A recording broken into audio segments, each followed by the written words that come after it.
หาก็ เตรียมเข้าดูดบัดนี้เตรียมเข้า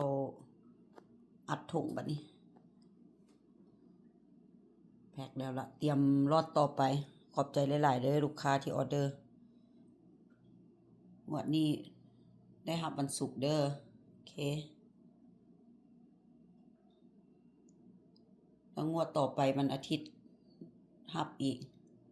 คันซาเดี๋ยวนี้ขอโทษเด้อเพราะว่าเอาตามคนออเดอร์เนาะเพราะว่าอัน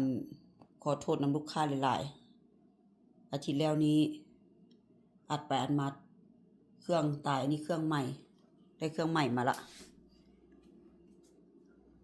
อันนั้นซื้อ500ไปเสร็จอันนี้ก็มีปัญหาน้อยนึงตอนเวลาเอานั่นลงให้มันบ่อันนั้นไปแต่ว่าก็พยายาม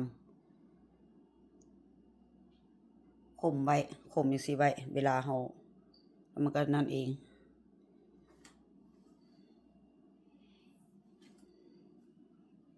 รอรับเด้อมันสุกได้เจอกันเนาะที่นัดหมายขอบใจหลายๆเด้อขอบใจลูกค้าขอบใจเอื้อยพร้อมที่อุดหนุนใช้บริการตัวนี้สิไปยูทาห์โอเคต่างรัฐก็สามารถออเดอร์ได้เนาะ